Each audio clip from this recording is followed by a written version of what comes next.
Alors maintenant qu'on a vu comment ajuster, enfin les options principales on va dire d'un calque texte et comment l'ajuster sur une trajectoire, on va s'attaquer au principal maintenant, c'est-à-dire à l'animation qui se trouve en haut. C'est comment attribuer une déformation et comment animer un calque texte dans le temps en créant ce type d'animation. Vous allez voir que le principe est un petit peu surprenant, mais dès qu'on accroche à ce principe, vous allez voir qu'il n'y aura absolument aucune limite à vos créations. Alors, on va attaquer tout de suite. Là, je suis reparti de la partie précédente. J'ai toujours mon calque texte et les formes. J'ai plus par contre de masque ni quoi que ce soit puisque j'en ai plus besoin là. Donc là, j'ai mon calque texte pour faire un peu de place. Je vais enlever le panneau caractères et paragraphes, j'en ai plus besoin. Donc maintenant, ce que je vais faire, c'est qu'il va falloir que je décide ce que je vais attribuer comme déformation ici au texte. C'est-à-dire que, à présent, si on se souvient du calque, de l'animation, il y avait une sorte de haut-là, donc il y a déjà l'échelle des caractères qui doit varier dans le temps. Donc à ce moment-là, je ne vais pas aller sur les paramètres ici de transformation échelle de mon calque. Moi, c'est bien le texte que j'ai envie de modifier là. Donc à ce moment-là, vous vous situez légèrement sur la droite et vous voyez que vous avez le terme animé. Vous avez juste à sélectionner ici la propriété qui vous intéresse. Dans mon cas, c'est échelle. À partir du moment, hop, je vais remonter un peu tout ça, où vous attribuez un paramètre d'échelle, vous voyez que vous avez animation 1 qui s'est créée. À cette animation 1 est affectée une propriété échelle et un sélecteur de plage. Alors on va voir ce qu'est un sélecteur de plage. Parce que c'est vraiment le principe même pour l'animation d'un calque texte. Alors déjà, vous avez l'échelle, vous aimeriez déjà ajuster la déformation des caractères. Je vais me mettre à 100%, comme ceci.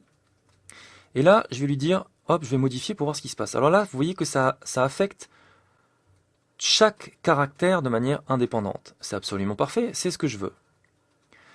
Sauf que là, vous voyez que c'est de manière proportionnelle, moi je veux juste que ça soit verticalement. Donc à ce moment-là, je vais enlever le petit lien à la contrainte et je vais augmenter comme ceci l'échelle.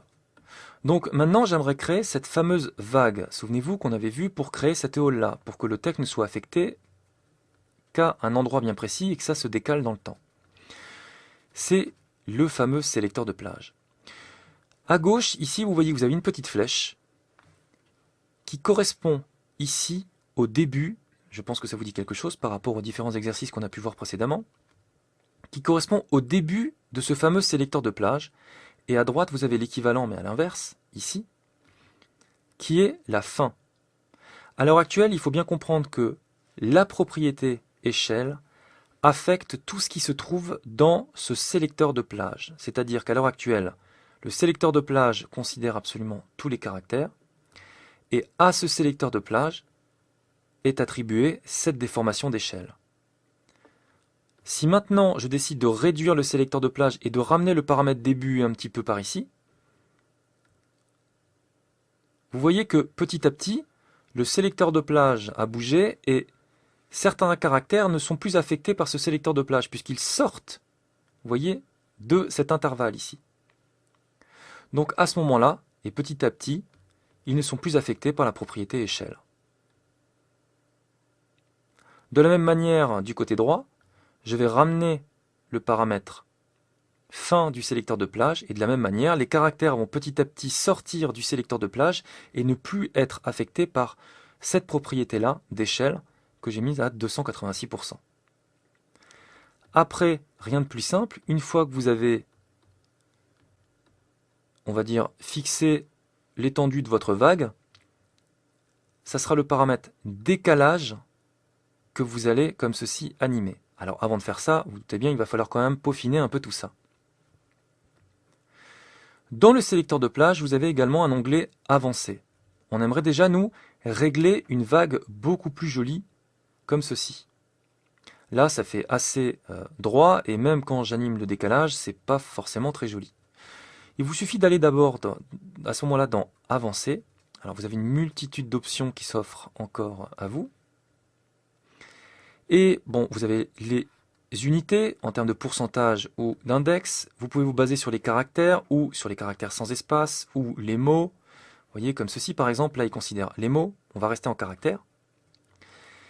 Ensuite, vous avez les différents modes d'incrustation, la valeur d'affectation, vous voyez, comme ceci. Toujours pareil, hein, tout ça, ça concerne les options avancées, uniquement présentes dans le sélecteur de plage, donc bien dans cet intervalle ici. Le début étant ici et la fin étant ici. Vous avez également un lissage. Ici, si je le mets à 0, dès que le sélecteur de plage fait sortir un caractère en une image, il n'est plus affecté, vous voyez, par la propriété d'échelle.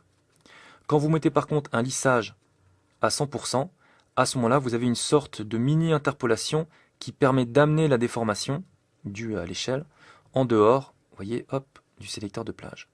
Mais ce n'est pas encore assez arrondi à mes yeux.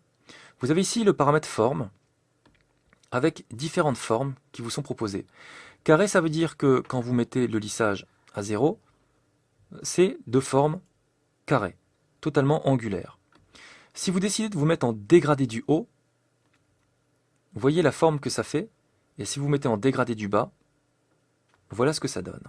Donc vous voyez, vous avez des différents presets par rapport à la forme ici de déformation, on va dire, attribuée au sélecteur de plage. Et vous avez également la forme triangle, vous voyez qu'à l'intérieur du sélecteur de plage, ça vous fait cette forme triangulaire, ou alors arrondi, comme ceci, et celle qui nous intéresse enfin, c'est lisse. Lisse, c'est comme si vous aviez un lissage ici, et un lissage également ici. Contrairement à arrondi, qui démarre hop sur les chapeaux de roue comme ça, et qui arrive poum comme ça. Donc on va rester sur lisse, et là on va s'amuser à animer le fameux décalage pour créer cette vague. Donc on va se mettre complètement comme ceci, on pose une première image clé, on va aller à peu près 3 secondes, on va décaler à ce moment-là cette propriété-là, et là, si je lance une prévisualisation, vous avez bien une vague ici qui affecte votre texte. Donc je vous rappelle que ici c'est simplement un sélecteur de plage qui est décalé dans le temps, vous n'avez posé qu'une clé de début, une clé de fin, et qui est affecté par le paramètre d'échelle ici.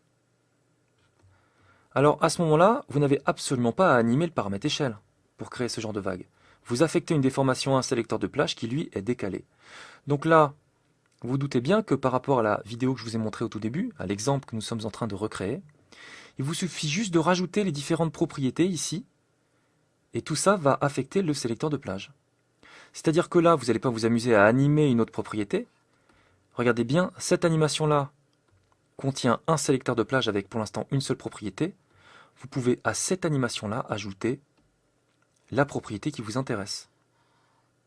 Donc moi, je vais rajouter une propriété par exemple de couleur. Vous voyez que sous échelle, vous avez couleur du fond. Par défaut, c'est rouge.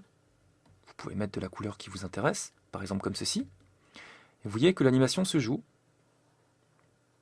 Donc là, vous avez ajouté l'échelle, hop, à la couleur du fond. De la même manière, on va rajouter une propriété par exemple de rotation. Donc par défaut, c'est à 0, ça ne change pas grand-chose. Donc hop, vous allez faire une petite rotation, comme ceci. Et vous avez les caractères qui petit à petit, vous voyez, se tournent comme ceci. De la même manière, on va affecter aussi un paramètre de position.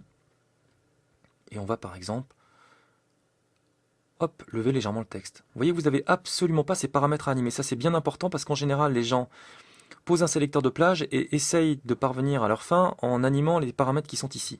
Évidemment, vous pouvez les animer, hein, ça peut créer des effets. Mais dans notre cas, là, pour créer une vague, je vais lancer une prévisualisation. Voilà comment animer très simplement des caractères. Donc je vous rappelle le principe. On démarre ici en animant une propriété. Ça vous crée une animation avec un sélecteur de plage. Et dans notre cas, c'était cette propriété-là. Et donc une propriété qui affecte le sélecteur de plage. On modifie la propriété. On règle le sélecteur de plage. On anime juste le décalage. Vous voyez qu'il n'y a que 2 clés d'animation pour créer cette animation. Et ensuite, on rajoute tous les paramètres ici que l'on veut voir affecter ici notre sélecteur de plage. Donc voilà pour le principe d'animation de texte. Et ces fameuses clés d'animation, c'est exactement ce qu'on voyait pour les presets. Si je m'amuse maintenant à dupliquer ce calque ici texte, à aller dans texte, à supprimer animation, comme ceci, je vais le mettre un peu plus bas, et à retourner dans les paramètres prédéfinis de texte, dans Bridge, qui est en train de se lancer en tâche de fond. Là, on se retrouve dans Bridge avec les différents presets. On va aller dans texte, on va aller par exemple dans Animate In. Là, il charge pour le mettre en mémoire, vu que je viens de lancer Bridge. Il faut attendre juste 2 petites secondes qu'il commence à charger les données. Voilà. Donc voilà, ça c'est un bon exemple. Il y a Random Shuffle. Je vais en prendre un simple. Par exemple, voilà, Typewriter, je pense que ça va être un exemple très simple. Je vais double-cliquer dessus pour qu'il affecte mon calque texte, c'est le cas. Et là, regardez bien, l'effet est très simple, c'est juste les lettres qui apparaissent les unes après les autres. Donc pour faire cet effet, automatiquement, il a créé une animation avec un sélecteur de plage. Et ici, c'est juste début qui a été ici animé. Pourquoi? Parce qu'il a rajouté une propriété d'opacité qu'il a mis à 0%. Donc à la base, ici, voilà votre calque texte, je vais cacher l'autre. Vous avez votre calque texte avec l'opacité qui cache absolument tout, cette opacité de 0%. Et petit à petit, il va animer de 0 à 100% et donc réduire le sélecteur de plage. Les caractères vont petit à petit sortir les uns après les autres de ce sélecteur de plage et donc ne plus être affectés par l'opacité de 0%.